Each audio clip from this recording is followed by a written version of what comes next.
I just watched episodes 1 through 100 of One Piece for the first time ever, and they were amazing. Well, some of them. Today we're going to be breaking down these first 100 episodes and what makes them so unique. However, I'm not going to break down each individual episode because that would take a very long time, so we're going to do them in groups of 10. So let's start with 1 through 10.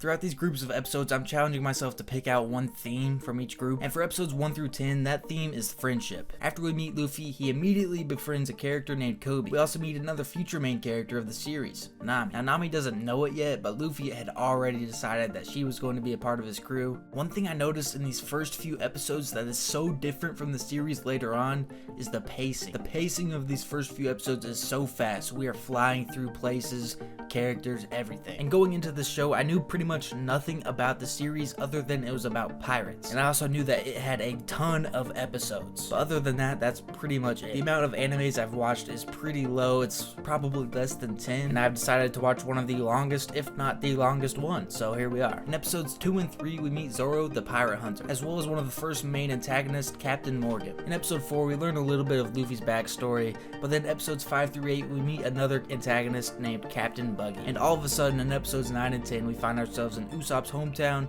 Syrup Village. Now, I'm not even gonna lie. I watched the first 3 episodes one day, and it took me 3 weeks to watch another episode. I was so bored during these first 10. Even though the pacing was so fast, I was not enjoying the episodes. And I don't really have another reason other than boredom. But I stuck with it, and after those 3 weeks, I started watching more and more, and that led us to 11 through 20. I would say these 10 episodes go hand in hand with the first theme, and this theme is teamwork. We learn about Kuro and his plan to take over Syrup Village, so this is the first time we really get to see the Straw Hats work together, and we can already see the pacing kind of slow down from the first 10, because episodes 11 through 17 are based around Kuro. Compared to where we are jumping around every 2 to 3 episodes, I kind of like this pacing a lot better. And in this chapter, we gain another crew member named Usopp, and the last 2 episodes aren't really anything special. We end up on some weird animal island, we learn a little bit about Zoro's backstory, and then in episode 20, they set off for the Baratie. As a first-time watcher, I enjoyed these 10 episodes a lot more than the first 10. Maybe that's because the story had already kind of kicked off. I don't know. Those first 10 were very boring for me. And that brings us to 21 through 30.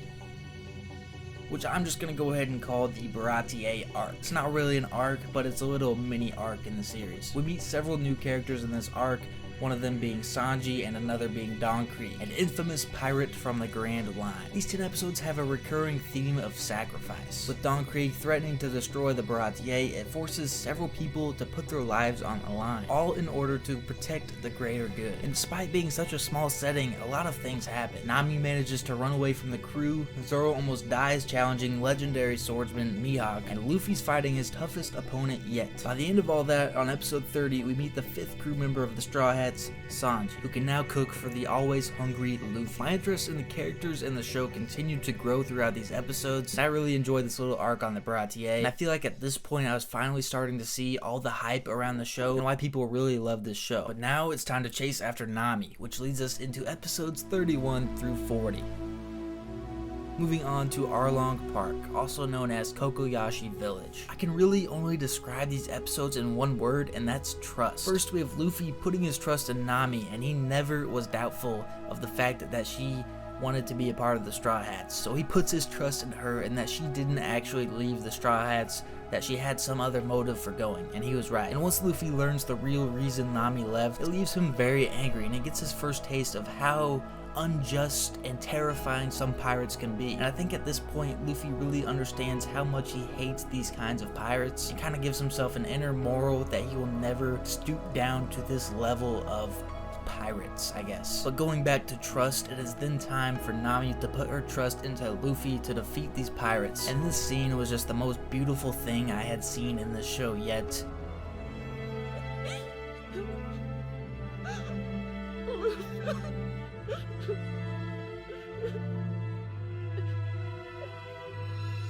Please help me.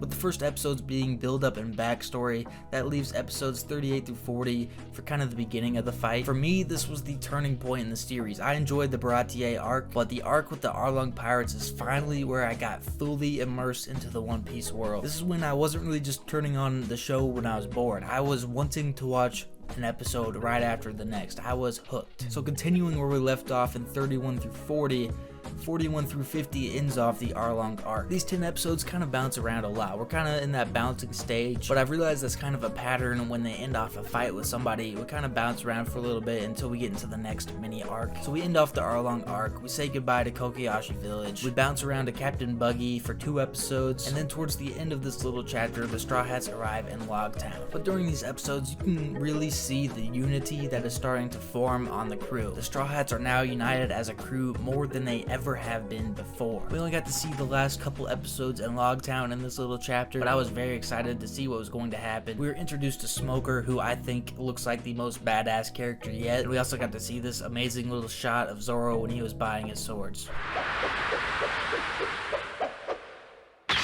So that takes us to 51 through 60. Honestly, I thought the Logtown adventure was going to last a lot longer than it did, but they were really only there for a few episodes, and that's not a bad thing. I just assumed it was going to be a little bit longer, but even so, in these few episodes, a lot of stuff happened. Luffy was inches away from death, and he didn't have a care in the world. I mean, when does he ever have a care in the world? But that's when we were introduced to this mysterious force and this mysterious character, who I have no idea who he is. Remember, this is my first watch through, and I'm sure this is foreshadowed to something, but I have no clue who this guy is. I can't even think of somebody. I have no idea. The rest of the episodes in this little chapter are considered filler. The Straw Hats end up helping this little girl on this island named Warship Island, and although it's filler, in my opinion, this little filler arc was an amazing arc. We got to learn more about the world with this new island and this other secret island, as well as some of the creatures in this world, like the dragons. A lot of people like to skip filler when they're watching, but in my opinion, you should watch this little arc 10 out of 10 times, because we get to see so much personality and dynamic of the crew that we really hadn't seen yet, and it just really puts into perspective how close they've all gotten throughout their journey at this point. So it may be filler, but I believe this is definitely worth watching. Although, that leads us into 61 through 70, where the Straw Hats finally make their way into the Grand Line. I was beyond excited for this moment because the entire series, they had been slowly hyping up the Grand Line and all the things inside of it. And if it wasn't for my knowledge of the over 1,000 episodes the series has, I would have thought that the Grand Line was kind of like the final destination. Once they get to the end of it, that's the end of things. But with all the episodes, I don't think that's the case. We're introduced to a lot of new characters in this chapter, some of them being Miss Wednesday, Mr. Nine, Laboon, Crocus, and a lot of other Baroque Works members. We also go to our first island in the Grand Line, known as Whiskey Peak, and these episodes just speak out one word: adventure. The Straw Hats are finally in the Grand Line and are itching for adventure. But after a quick stop at Whiskey Peaks, the Straw Hats go on to the next island. However, we meet a new mystery character who seems just overpowered. I don't know, she destroyed a ship like it was nothing, and I don't even think her name was mentioned, but she works with the Baroque Works crew, I guess. So off to the next island, the Straw Hats actually picked up 2 crew members, Vivi, who was Miss Wednesday, and her duck. And let me tell you, at this point, I'm fully locked into this series. I am just watching episode after episode. The pacing had improved so much, and it really helped me get even more hooked than I already was, and I just really wanted to see where this story was going. So that brings us to 71 through 80, where we are in Little Garden, which in reality there really isn't anything little about it. We get our first look at some new species, giants and dinosaurs, so already just expanding the world that we know of One Piece. And I really enjoyed the backstory between these 2 giants and their honorable duel. That's another thing I've noticed with this series, is everybody has a backstory, and it's always something pretty interesting, just like Vivi and her duck. However, things weren't very nice for long. Baroque Works showed up and put their devil fruit powers to use, and at this point it seems like every 8 episodes or so the crew is just close to death. I've also noticed kind of a pattern occur in every single fight. Every single fight starts with Luffy losing in the beginning and then kind of figuring out what he should do to beat them, and then winning in the end. Either way, the Straw Hats barely make their escape and head to the next island, but my girl Nami is not looking too good. So that brings us to 81 through 90. where we end up on Drum Island, a winter island in the Grand Line. And it kind of works out perfectly. This little arc on Drum Island ends right at episode 90, so 81 through 90 are just all on Drum Island. And in these episodes, the Straw Hats faced a lot of adversity. The race against time with Nami was perfectly done. As a viewer, I had no idea if they were going to make it to the doctor in time, and I think it was perfectly executed. And this was kind of the first time we've experienced a race against time in the series, and it was done great.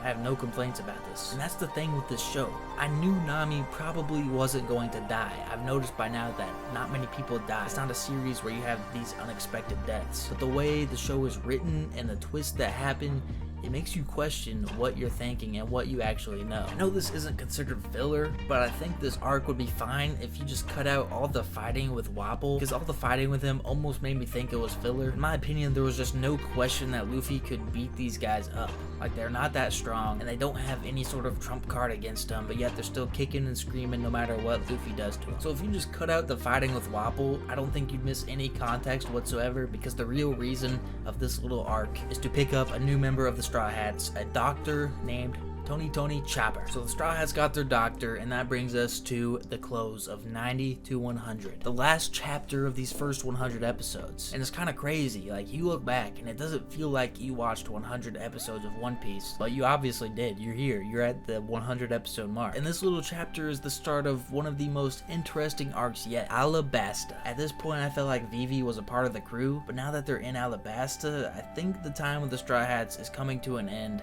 with Vivi, which I'm kind of sad about. We also get Smoker reintroduced throughout this. He shows up at Alabaster for whatever reason. But the main guy, I feel like, is going to be Crocodile, one of the 7 warlords of the sea. It's kind of a shame these last 10 episodes don't have a ton of action. It's mainly just backstory, build-up, and the introduction of these new characters. However, we do get to meet a family member of Luffy's, and at this point, I had zero idea Luffy had a brother. But we meet Fire Fist Ace. Now this guy is one cool looking dude, made of fire, and it's like the most overpowered devil fruit that we've experienced yet in the show. He starts traveling with Luffy for a little while, but he ends up leaving when they're crossing the desert. And after watching this, I'm not gonna lie, I immediately watched the rest of the Alabaster arc. I am beyond hooked, and to be fair, if you watched 100 episodes of anything, you're definitely hooked. But still, overall, the first 100 episodes of One Piece were quite the adventure. The world building, character introduction, everything that happened was just a wild ride. One thing this show does so well is it gets you immersed into the story to the point where you can't wait to see what happens next. Like I said, I've watched some anime in the past, but I've never been immersed into the story and the characters as much as I am with One Piece. As a viewer, I'm thankful I'm only at the first 100, because I already have a feeling when I get to 1000 or the end, wherever it's at,